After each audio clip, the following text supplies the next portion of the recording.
నమస్కారం, Q6 news కి స్వాగతం. హెడ్లైన్స్ చూద్దాం. జనజాతర సభలో ఆకట్టుకున్న రాహుల్ రేవంత్ ప్రసంగాలు.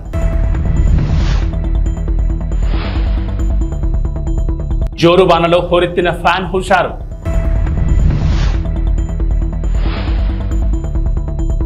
వైఎస్ఆర్సీపీ ఎమ్మెల్యే అభ్యర్థి కంబం విజయరాజు ఎన్నికల ప్రచారం. మహానేత స్వర్గీయ ఇందిరాగాంధీ ప్రాతినిధ్యం వహించిన మెదక్ పార్లమెంట్ నియోజకవర్గం నుంచి పోటీ చేస్తున్న నేల మధు ముదిరాజ్ కు కాంగ్రెస్ అధినేత రాహుల్ మద్దతు పలికారు. ఈ సందర్భంగా రాహుల్ గాంధీ మాట్లాడుతూ బీజేపీ రాజ్యాంగాన్ని మార్చి సామాన్య హక్కులను హరించేందుకు చూస్తోందని ఆరోపించారు. బీజేపీ మళ్లీ గెలిస్తే పేదలకు బీసీ, ఎస్సీ, ఎస్టీ, అనగాండ వర్గాల కింద రిజర్వేషన్లు రద్దు చేస్తుందని పేర్కొన్నారు. ముఖ్యమంత్రి రేవంత్ రెడ్డి మాట్లాడుతూ కాంగ్రెస్ పార్టీకి ప్రజల్లో వస్తున్న ఆదరణ చూసి ఓర్వలేక బీజేపీ, బీఆర్ఎస్ పార్టీలు కుట్రలు చేస్తున్నాయని ఆరోపించారు. ఈ కార్యక్రమంలో దామోదర్ రాజనరసింహ, జగ్గారెడ్డి, కొండా సురేఖ, సర్పంచులు, ఎంపీటీసీలు, మండల కాంగ్రెస్ అధ్యక్షులు పాల్గొన్నారు.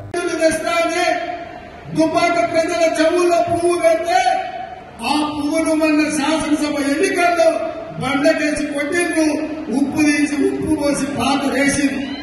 ఇక రెండోనైనా బీఆర్ఎస్ నాయకుడు బీఆర్ఎస్ నుండి నిలబడ్డాడు ఎవరో కాదు, మన మల్లన్న సాగర్ లో, మన రంగనాయక సాగర్ లో, మన కొండ పోచమ్మలో వేలాది ఎకరాల భూములను వేలాది మంది రైతులను ముంచి వాళ్ళ సొంత భూములు मनरेगा పథకంలో భాగంగా ఈ రోజు కార్మికులకు 250 రూపాయలు దొరుకుతూ ఉన్నాయి. सरकार आने के बाद उनको 400 रुपए मनरेगा के लिए मिलेंगे. అది వచ్చి ప్రభుత్వం వచ్చిన తర్వాత मनरेगाలో భాగంగా 400 రూపాయలు కార్మికులకు ఇవ్వడం జరుగుతుంది.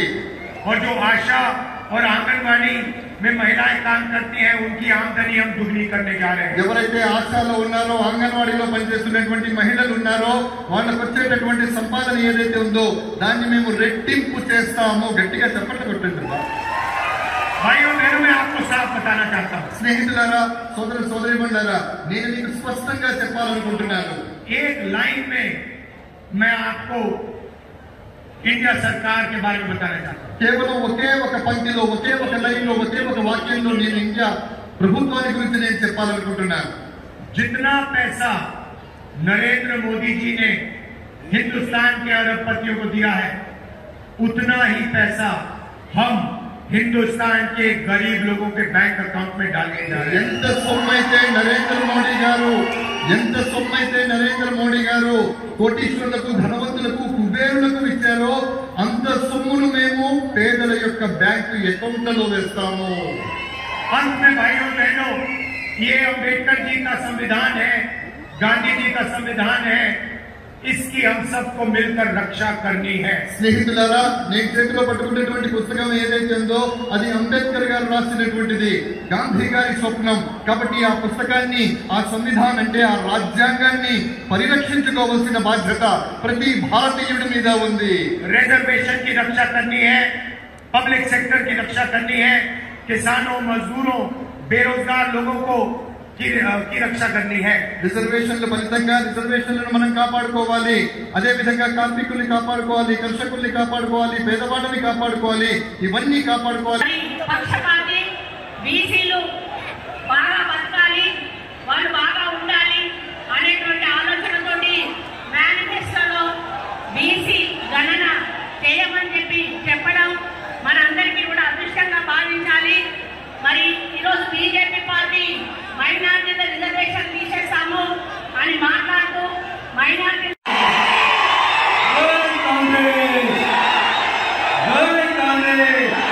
సోనియా గాంధీ గారి నాయకత్వం, రాహుల్ గాంధీ గారి నాయకత్వం, రేవంత్ అన్న నాయకత్వం.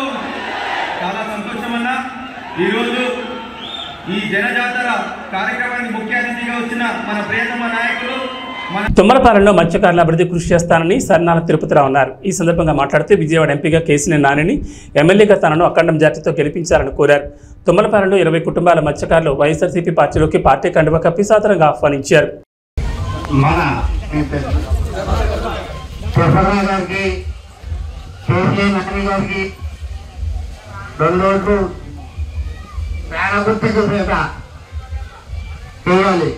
అయితే ఒకటి పోయినసారి చంద్రబాబు నాయుడు గారు వస్తారని అన్నారు. అయితే చంద్రబాబు నాయుడు వస్తే కలకత్తా నుంచి పుణ్యమాటగాడి నుంచి బెంగళూరు దాకా వెయ్యి తీసేపడంగా అప్పుడే జరిగింది. ఇప్పుడు కూడా చంద్రబాబు నాయుడు గారిని ఓటు వేస్తే ఇది ఇప్పుడు మన ముందే బేస్ కూడా పార్టీ చేస్తారు, కంపల్సరీగా అవుతారు. పార్టీ చేస్తారు. చంద్రబాబు నాయుడు గారు సీఎంగా అవుతే ఒక గుడి తప్ప చర్చలు తప్ప మన ముందే బేస్ కూడా పార్టీ చేయగలుగుతారు. మనం ఎక్కడో ఇతరులు రాజ్యాలు కూడా కానీ దేనికి కానీ అవకాశం ఉండదు. దయచేసి 2 ఓట్లు కూడా పేదగుట్టుకు వెళ్ళాలని కోరుతున్నాం. అలాగే జగన్ వల్ల లబ్ధి పొందడంటే ఎవరు లేరు. ఆ పార్టీ ఈ పార్టీ లేదు. తెలుగుదేశం పార్టీ అయినా, వైసీపీ పార్టీ అయినా, జనసేన పార్టీ అయినా, ఏ పార్టీ వాళ్ళైనా ప్రతి రేషన్ కార్డు కూడా 1,00,000 రూపాయలకి ఇస్తాయి. అమౌంట్ అవుతూనే ఉన్నాయండి. వేరే మొత్తం మీద మీరు లెక్క చూసుకుంటే 1,50,000 తుమ్మలపాలెం వైఎస్ఆర్ కాంగ్రెస్ పార్టీ నాయకులకు, కార్యకర్తలకు, సానుభూతి పరులకు, ఈ గ్రామ ప్రజానీకానికి అందరికీ కూడా పేరు పేరు నా నమస్కారాలండి. రేపు 13వ తారీఖు జరుగుతున్న ఎలక్షన్లో ఇక్కడ ఈ నియోజకవర్గానికి నేను ఎమ్మెల్యేగా, కేశినేని నాని గారు ఎంపీగా పోటీ చేస్తూ ఉన్నాం. మీ ఆశీస్సులు, మీ ఆదరణ అందరూ కూడా ఇవ్వాలని మేమంతా కూడా కోరుకుంటూ ఉన్నాం. కొంతమంది చెప్తా ఉన్నారు, ఈ 5 సంవత్సరాలు బట్టి మేము అది చేసాం, ఇది చేసాం అని చెప్తా ఉన్నాడు. ఇవాళ జగన్మోహన్ రెడ్డి గారు ఇచ్చిన ప్రతి ఒక్క పథకాన్ని కూడా ప్రతి ఒక్కళ్ళకి కూడా ఇంటికి తీసుకెళ్ళి ఈరోజు వైఎస్ఆర్ కాంగ్రెస్ పార్టీ ఇవ్వడం జరిగింది. అవి ఏం జరగలేదు, అవి ఏం ఇవ్వలేదు అని చెప్తా ఉన్నాడు. ఇక్కడ చాలామంది పెద్దలు ఉన్నారు, అందరికీ మీ అందరికీ తెలిసినవి. ప్రతి ఒక్క ఇంటికి కూడా ఏ పార్టీలకి సంబంధం లేకోకుండా అందరికి కూడా ప్రతి ఒక్క సంక్షేమ పథకం ఇంటికి వెళ్ళింది. అభివృద్ధి అనేది ఎక్కడ ఏది కావాలో జరుగుతూ ఉన్నది. అవి కూడా ఇన్ని అబద్ధాలు ఆడుతూ ఉన్నాడు. ఇట్లాంటి అబద్ధాలకు పోలవరం నియోజకవర్గం టీ నరసాపురం మండలం బొర్రంపాలెం గ్రామంలో జడ్పీటీ సభ్యులు సామంతపూడి సూరిబాబు ఆధ్వర్యంలో బీసీ ఆత్మీయ సమావేశం నిర్వహించారు. ఈ కార్యక్రమానికి ముఖ్య అతిథులుగా పోలవరం శాసనసభ్యులు తెల్లం బాలరాజు, కారుమూరి సునీల్ కుమార్ పాల్గొన్నారు.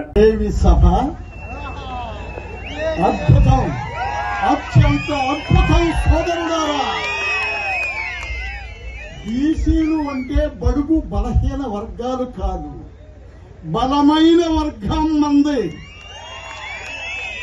ఎస్సీలు, ఎస్టీలు, బీసీలు, మైనారిటీలు కలిసికట్టుగా ఉంటే రాజ్యాధికారం మనదే.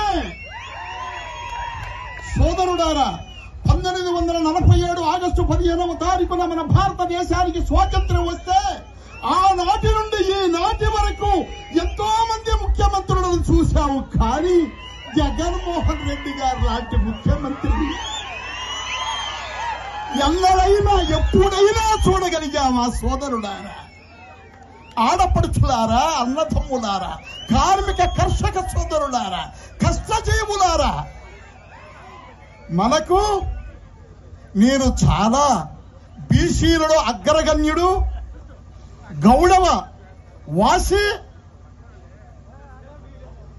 ఉన్నాడు ఇక్కడ సోదరుడు అశోక్ గౌడ్ గారిని నేను చాలా బలవంతం చేశా. తమ్ముడు, నీవు మళ్ళీ వైఎస్ఆర్సీపీలోకి రావాలి అని. ఆయన వచ్చి రాష్ట్రంలోనే గౌడ వర్గాన్ని అందరినీ ధర్మచక్రంలాగా, అశోక చక్రంలాగా అడ్డం వేసినటువంటి మహానుభావుడు అశోకుడు. తమ్ముడు, ఈ వేళ మన బీసీలలో అగ్రగణ్యులైనటువంటి కారుమూరి నాగేశ్వరరావు గారు, మినిస్టర్ గారు అబ్బాయి సునీల్ కుమార్ యాదవ్ గారు, తెల్లం రాజ్యలక్ష్మి గారికి, బాలరాజు గారు మిస్సెస్ గారికి జగన్మోహన్ రెడ్డి గారు టికెట్ ఇచ్చారు అంటేనే అందులో ఎంత నీతివంతుడో బాలరాజు గారి కుటుంబం మనం అర్థం చేసుకోవచ్చు. ముఖ్యంగా వేదిక మీద ఉన్న వారిని ఎవరిని నేను ఇన్వైట్ చేసి వాళ్ళకి వెల్కమ్ చెప్పలేదు. వేదికను అలంకరించిన మహానుభావులారా, ఎంతో ఉత్తములారా, మీరందరూ కూడా చెప్పింది చెప్పకుండా చెప్పగలిగినటువంటి మహామేధావులు మీరందరూ కూడా స్టేజీని అలంకరించిన మీకందరికి కూడా మరొక్కసారి జగన్మోహన్ రెడ్డి గారి తరపున, సూరిబాబు గారి తరపున, మా అశోక్ గౌడ్ గారి తరపున మీకు మనవి చేస్తున్నాను. ప్రకాశం జిల్లా పెద్దదోర్నాలపట్నంలోని లహరి ఫంక్షన్ హాల్లో ఎర్రగొండపాలెం నియోజకవర్గ జనసేన కార్యకర్తల ఆత్మీయ సమావేశంలో నియోజకవర్గ టీడీపీ కూటమి ఎమ్మెల్యే అభ్యర్థి గూడూరు ఎరిక్షన్ బాబు పాల్గొన్నారు. ఈ సందర్భంగా మాట్లాడుతూ నియోజకవర్గంలో టీడీపీ కూటమి గెలిపే లక్ష్యంగా ప్రతి ఒక్క జన సైనికుడు పనిచేయాలని పిలుపునిచ్చారు. టీడీపీ, జనసేన, బీజేపీ నాయకులు కార్యకర్తలతో కలిసిమెలిసి పనిచేసి తెలుగుదేశం పార్టీ విజయాన్ని కృషి చేయాలని తెలిపారు. ఎర్రగొండపాలెం నియోజకవర్గంలో ఉన్న టీడీపీ, జనసేన, బీజేపీ కార్యకర్తలందరూ ఒక కుటుంబంలా ముందుకెళ్తామని తెలిపారు. ఈ అవసరం ఉన్న ఎరిక్షన్ బాబు అనే వ్యక్తి అందరికీ ముందుంటారని తెలిపారు. ఈ కార్యక్రమంలో ఎర్రగొండపాలెం నియోజకవర్గ టీడీపీ, జనసేన, బీజేపీ నాయకులు కార్యకర్తలు పాల్గొన్నారు. జనసేన నాయకులకు కార్యకర్తలకి నాకు ఇక్కడ తెలుగుదేశం జనసేన 2 వేలు కాదు, ఈ నియోజకవర్గంలో వేరు కాదు, ఇద్దరు ఒకటే. నాకు ఇద్దరు కష్టపడతా ఉన్నారు. వారికి కూడా అవకాశాలు కల్పించాల్సిన అవసరం భవిష్యత్తులో ఎంతైనా ఉంది. మా బాధ్యత. ఎందుకంటే వాళ్ళు కూడా 10 సంవత్సరాల నుంచి పార్టీ పెట్టి పవన్ కళ్యాణ్ గారు కార్యకర్తల కష్టం మీద పార్టీ నడుపుకొని ముందుకెళ్ళాడు. చంద్రబాబు నాయుడు గారు జైల్లో ఉన్నప్పుడు ఆయన పరామర్శించడానికి లోపలికి వెళ్ళి బయటకు వచ్చిన 1 నిమిషం కూడా మేమెవరు కూడా ఊహించలే. లోపల ఆయన పరిస్థితి తెలుసుకొని బయటకు వచ్చి చంద్రబాబు నాయుడు గారితో కలిసి మేము పోటీ చేయబోతున్నాం ఆంధ్రప్రదేశ్. ఆయన ప్రకటించిన వెంటనే ఆ రోజే తెలుగుదేశం పార్టీ కార్యకర్త నాయకుల గుండెల్లో పవన్ కళ్యాణ్ గారు నిలిచిపోయారనే వాస్తవం ఇది సత్యం. ఈ రాక్షస పరిపాలన అంతమందించేదాన్ని, ఈ రాష్ట్రంలో జగన్మోహన్ రెడ్డి గారిని వారి యొక్క అరాచకాల్ని అంతమొందించేదానికి పవన్ కళ్యాణ్ గారి మద్దతు ఆ సమయంలో మనకి కొండంత అండన ఇచ్చినటువంటి మాట వాస్తవం అని చెప్పేసి శ్రేణులందరూ కూడా నేను తెలియజేసుకుంటా ఉన్నాను.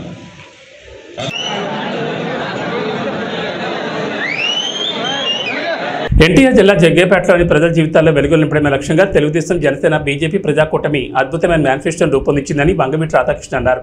ఎన్టీఆర్ జిల్లా జగ్గేపేట నియోజకవర్గం కూటమి అభ్యర్థి విజయాన్ని కాంక్షిస్తూ కూటమి ఎమ్మెల్యే అభ్యర్థి శ్రీరామ్ రాజగోపాల్ తాతయ్యతో కలిసి జగ్గేపేట మండలంలో గండ్రాయి, మల్కాపురం గ్రామాల్లో ఎన్నికల ప్రచారం నిర్వహించారు. 3 రోజులు మనం అంతా క్యాంపెయిన్ చేయడానికి ఉంది. ఎక్కువసేపు మాట్లాడకుండా దయచేసి మిమ్మల్ని అందరూ ఒకటే ఆలోచించమని చెప్పి కోరుతా ఉన్నాం. ఈ ల్యాండ్ టైటిలింగ్ యాక్ట్ అని చెప్పని కొత్తగా జగన్ రెడ్డి గారు తీసుకొస్తా ఉన్నారు. మీ అందరికీ ఏదో ఒక స్థలము లేదంటే పొలం ఏదో ఒకటి మీ పేరు మీద ఉంటుంది కదా, అది మీ హక్కే కదా, అది మీరు కష్టపడి సంపాదించుకుందే కదా. కొత్తగా ఆయన మీకు హక్కు, మీ స్థలం మీద మీకు హక్కు కల్పించడానికి ఆయన చట్టం తీసుకొచ్చి కాగితాలు ఆయన దగ్గర పెట్టుకుంటాడని చెప్పంట. అలాంటి వాళ్ళు నమ్మచ్చా లేదని చెప్పని కూడా అందరూ ఒకసారి ఆలోచించమని చెప్పని కోరుతా ఉన్నాం. అది సంక్షేమం పేరని చెప్పని మొత్తం అందరి దగ్గర దోచేసి ఇవాళ ఎన్నికల వేళల్లో ప్రతి అభ్యర్థికి, అధికార పార్టీ అభ్యర్థికి మీకు 5,000 రూపాయలు ఓటుకి ఇవ్వమని చెప్పని పంపించారు. 5,000 రూపాయలు ఓటు తీసుకోండి, తప్పకుండా ఓటు మాత్రం మన తాతయ్య గారికి ఇవ్వమని చెప్పని కోరుతా ఉన్నాం మిమ్మల్ని అందరినీ. మన ప్రభుత్వం ఉన్నప్పుడు 500-600 రూపాయలు అంటే ఈరోజు 1000 రూపాయలు దాటిపోయి గ్యాస్ సిలిండర్. దాని దృష్టిలో ఉంచిన నాయకుడు దీపం పథకం ద్వారా ప్రతి ఇంటికి కూడా సంవత్సరం 3 గ్యాస్ సిలిండర్ కూడా అందజేయడం జరుగుతుంది. అదేవిధంగా ఆర్టీసీ బస్ ఛార్జీలు ఈ ప్రభుత్వం వచ్చిన తర్వాత 5-6 సార్లు బస్ ఛార్జీలు పెరిగినాయి. దాని దృష్టిలో ఉంచుకుని మన నాయకుడు మహిళల కోసం ఆర్టీసీ బస్సులో ఉచిత ప్రయాణం కూడా కల్పించబోతున్నారని చెప్పి కూడా తెలియజేస్తా ఉన్నాం. ప్రత్యేకంగా యువత కోసం లోకేష్ బాబు పాదయాత్ర చేస్తా ఉంటే చాలా మంది యువత వాళ్ళ యొక్క సమస్యలు చెప్పారు. చదువుకున్న ఉద్యోగాలు లేవు. మన ప్రభుత్వం వచ్చిన తర్వాత యువతకు ఉద్యోగం కల్పించడం, ప్రభుత్వ ఉద్యోగాల వైపు పరిశ్రమ స్థాపించి ప్రైవేట్ ఉద్యోగాలు, అదేవిధంగా ఐటీ సంస్థలు ఏర్పాటు చేసి ఐటీ జాబ్ కూడా 20 లక్షల మంది ఉద్యోగాలు కల్పిస్తారు. ఎవరికైతే ఉద్యోగం లేదో అటువంటి వాళ్ళకి నిరుద్యోగ భృతి కింద ప్రతి నెల 3,000 రూపాయలు కూడా అందజేయడం జరుగుతుంది. ఇవన్నీ దృష్టిలో ఉంచుకోండి. ఎవరికైతే పేదవాడికి సొంత ఇంటి లేదో ఇంటి స్థలం 3 సెంట్లు స్థలం ఇచ్చి పక్కా గృహం కూడా ఏర్పాటు చేస్తారు. అదేవిధంగా ఇంటింటికి కూడా కుళాయి పప్పు కూడా ఏర్పాటు చేస్తామని చెప్పి కూడా మనం మేనిఫెస్టోలో చేశాం. మరి బీసీ ఎస్సీలకు ఈరోజు ఎస్సీలకు 50 సంవత్సరాలకే పెన్షన్ ఇస్తా ఉన్నాం. ఎస్సీలతో పాటు బీసీలకు కూడా రాబోయే రోజుల్లో మన ప్రభుత్వం వచ్చిన తర్వాత 50 సంవత్సరాలకే వృద్ధాప్య పెన్షన్ కూడా ఇవ్వడం జరుగుతుంది. ఏదైనా సరే బీసీలు కావచ్చు, ఎస్సీలు కావచ్చు, రైతాంగం కావచ్చు, యువతకి, మహిళలకు అందరూ మేలు జరగాలంటే తెలుగుదేశం పార్టీ అధికారం వస్తేనే సాధ్యపడుతుంది. ప్రత్యేక పొదుపు సంఘ మహిళల కోసం మన ప్రభుత్వం వచ్చిన తర్వాత 10 లక్షల వరకు కూడా వడ్డీ కట్టగల ఈ రోజు ప్రభుత్వం 3 లక్షలు మాత్రమే. తాడేపల్లిగూడెంలో దేవాదాయ ధర్మాదాయ శాఖ మంత్రి కొట్టు సత్యనారాయణను ప్రభుత్వ కార్యాలయం నుంచి ఉద్యోగులు బయటకు పొమ్మన్నారు. తాడేపల్లిగూడెంలో పోస్టల్ బ్యాలెట్ ఓట్లు వేస్తున్న ఉద్యోగులను బెదిరించిన మంత్రి కొట్టు సత్యనారాయణపై ఉద్యోగులు తిరగబడ్డారు. మీరు బెదిరిస్తే బెదిరిపోయే రోజులు పోయాయి, భయపడిపోయేవాడు ఎవరూ లేరని అన్నారు. మీ కాలం చెల్లిందంటూ మంత్రిపై ఉద్యోగులు తిరగబడడంతో పోలీసుల సాయంతో జారుకున్న పరిస్థితి నెలకొంది.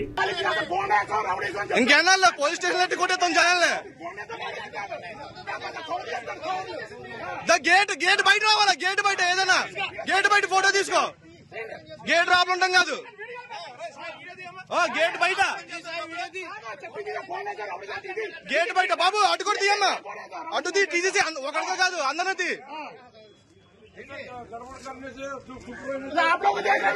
आप लोग देखो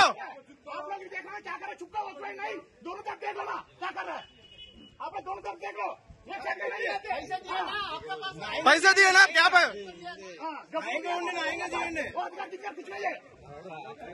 इलेक्शन ड्यूटी है हमको भी हिंदी मालूम है। चल जाएगा आप लोग क्या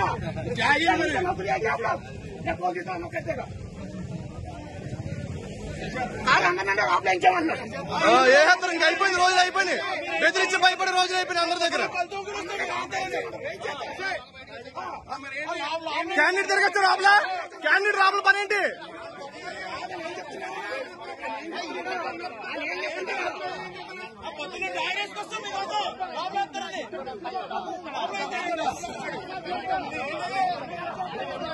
అంటే క్యాండిడేట్ రాబుల పని ఏంటి?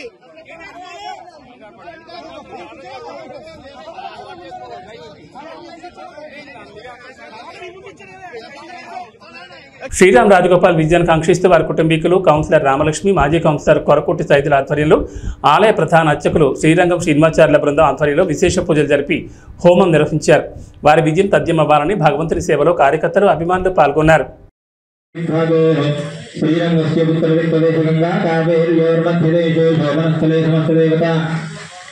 भगवद्भागवत आचार्य सन्निधौ अस्मिन् वर्तमान व्यावहारिक करणाय नमः, दर्पनेत्राय नमः, सुमुखाय परिस्थिताय नमः, मध्यमेकलायां चण्डाय नमः, प्रचण्डाय नमः, भद्राय नमः, सुभद्राय नमः, भुजाय नमः, विजयाय नमः, धात्रे नमः, विधात्रे नमः, ऊर्ध्वमेकलायां रवीन्द्राय नमः, रमत्तये नमः, ओं हम यमाय नमः, षण्वरुणते नमः, वरुणाय नमः, निम्बायते नमः, शङ्कुटेराय नमः, ओं ईशानाय नमः। एतेन्द्रादयः दिव्याभरणवस्त्रसंयुक्ताः अग्निमुखादव्यातव्याः ओं विद्ज्वालयामि ओं इति शोभमुद्रया अमृते करोमि। ओं रमद्वये नमः। अग्निं दूतं वृणीमहे होतारं विश्ववेदसम् अस्य यज्ञस्य सुकृतम्। ओं रमद्वये नमः। ఎన్టీఆర్ జిల్లా తిరువూరు గంపలగూడెంలో వైసీపీ ఎంపీ, ఎమ్మెల్యే అభ్యర్థులు ఎన్నికల ప్రచారం నిర్వహించారు. ఈ సందర్భంగా జగనన్న గెలిపి మాజెండా అని ప్రజలు నినాదాలు చేస్తున్నారు. ఎంపీ కేశినేని నాని, ఎమ్మెల్యే అభ్యర్థి నల్లగట్ల స్వామిదాసులకు అపూర్వ స్వాగతం పలికారు. ప్రచారంలో మహిళలు, కార్యకర్తలు వేలాదిగా కథం తొక్కారు.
నాయకులందరూ కూడా మహిళా తల్లులందరినీ కూడా ముందు నడిపించాలి.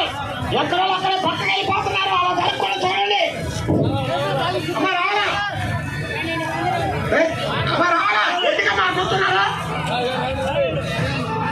ఇచ్చాపురం నియోజకవర్గ ఉమ్మడి అభ్యర్థి బెందాలం అశోక్ కొర్లం పరిసర ప్రాంతాల్లో ప్రచారాన్ని కొనసాగించారు. ఎక్కడికి వెళ్లినా ప్రజలు జేజేలు పలుకుతూ స్వాగతం పలికారు. అత్యధికంగా మహిళలు పాల్గొని హారతలిస్తూ తిలకం దిద్దుతూ గెలుపు కోసం తమ వంతు కృషి చేస్తామని హామీ ఇచ్చారు. మాది మాకన్నపురము. నా పేరు మధ్యలో మహాలక్ష్మి. మాకు అశోక్ బాబే కావాలి. మాకు అశోక్ బాబుకే గెలిపిస్తాం. చంద్రబాబు నాయుడు గెలల్లా, అశోక్ బాబు గెలల్లా, రామ్మోహన్ నాయుడు గెలల్లా. మంచిగా చేసినారు. రోడ్లు, కరెంట్లు అన్ని చేసినారు. బిల్డింగ్ చేసినారు. అన్నీ బాగుపడతాయి. నీళ్ళు తాగలేకపోతున్నామని ఒక మహిళ ప్రశ్నించింది. మహిళ ప్రశ్నించిన వెంటనే సాయంత్రం అక్కడ ఉన్నటువంటి వైసీపీ గూండాలు వెళ్ళి ఆమె ట్రాక్టర్తో గుద్ది చంపేశారు. ఈరోజు దాని మీద కేసు లేదు. ఒక చిన్న కుర్రోడు వాళ్ళ అక్కని ఎందుకు ఏడిపిస్తున్నారని అడిగితే 10వ తరగతి కుర్రోడిని పెట్రోల్ పోసి తగలబెట్టేశారు. కేసు లేదు. ఇక్కడ మన నియోజకవర్గంలో ఒక వాలంటీరు ఒక వ్యక్తికి తల మీద నరికితే 18 కుట్లు పడితే కేసు లేదు. ఈ రకంగా కొంతమందిని పోలీస్ డిపార్ట్మెంట్ ని వాళ్ళు గుప్పెట్లో పెట్టుకుని ప్రజల్ని భయభ్రాంతులకు గురి చేయడం. ఇక పనికిమాలిన వ్యవస్థ మీకు తెలుసు, వాలంటీర్ వ్యవస్థ. అది ఎంత పనికిమాలిన వ్యవస్థ అంటే వాడికేమో జీతం అట మన డబ్బుల్లోంచి ఇవ్వాలట. మన డబ్బులని ఎందుకన్నానంటే మనం కొన్న పప్పు ఉప్పు మీదకి వచ్చినటువంటి ట్యాక్స్ నే 5,000 రూపాయలు హానరోరియంగా ఈ రోజు వాలంటీర్లకు ఇస్తున్నారు. మన డబ్బు ఆడికి ఇస్తే ఆడొచ్చి మన భుజాన్ని కూర్చుంటున్నాడు. మీరు తెలుగుదేశం వాళ్ళు మీటింగ్కి వెళ్తే మీకు పెన్షన్ కట్ చేస్తాం, మీకు తెలుగుదేశం వాళ్ళు మీటింగ్లకు వెళ్తే మీకు రేషన్ కార్డు కట్ చేస్తాం, లేకపోతే అమ్మఒడి ఇవ్వం అని బెదిరిస్తున్నాడు. ఈ రోజు వచ్చి మన మీద పెత్తనం చెలాయించే ప్రయత్నం. ఈ మధ్యన ఇంకో కొత్త డ్రామా. పాపం పెన్షన్ తీసుకుంటున్నటువంటి పెద్దవాళ్ళు ఇక్కడ చాలా మంది ఉన్నారు. ఎలాంటి డ్రామాలు ఆడుతున్నారంటే, అమ్మ నాకు తెలియక అడుగుతారు, 5,000 రూపాయలు నీకు ప్రభుత్వం ఇస్తుంది కదా, ప్రభుత్వం ఇస్తుంది. ప్రభుత్వం ఇస్తే నువ్వు ఎవరికి పనిచేయాలి? ప్రభుత్వంకా పార్టీకా? ప్రభుత్వానికి పనిచేయాలి. మరి ఈరోజు నువ్వెందుకు రాజీనామా చేశావు? ఎందుకంటే ఎలక్షన్ కమిషన్ నీకు క్లియర్ గా గైడ్ లైన్స్ ఇచ్చింది. ఎట్టి పరిస్థితుల్లో ఎలక్షన్ కు సంబంధించినటువంటి ఏ ఒక్క కార్యక్రమంలోనైనా వాలంటీర్ గాని ఉంటే అక్కడ వాడిని వెంటనే వాడికి క్రిమినల్ కేసులు కట్టి వాడిని ఎట్టి పరిస్థితుల్లో కూడా ఉద్యోగం రాకుండా చేస్తామని చెప్పింది. చెప్పగానే జగన్మోహన్ రెడ్డి ఉలికి పడ్డాడు. వెంటనే ఏం చేశాడు? వాలంటీర్లతో రాజీనామా చేయించి ఈ రోజు ఇంటికి ఇస్తున్నటువంటి పెన్షన్లు మీరు వెళ్ళి బ్యాంకుల దగ్గర క్యూలు కట్టాల్సినటువంటి పరిస్థితి కల్పించాడు. ఈ ప్రాసెస్ లో కొంతమంది ముసలి వాళ్ళు చనిపోయారు. మరి ఈ చనిపోయినటువంటి వారికి బాధ్యులు ఎవరండి? ఏమంటే ఈ చనిపోవడం కూడా చంద్రబాబు నాయుడు గారు తప్పని చంద్రబాబు నాయుడు మీద తోసే ప్రయత్నం చేస్తున్నాడు.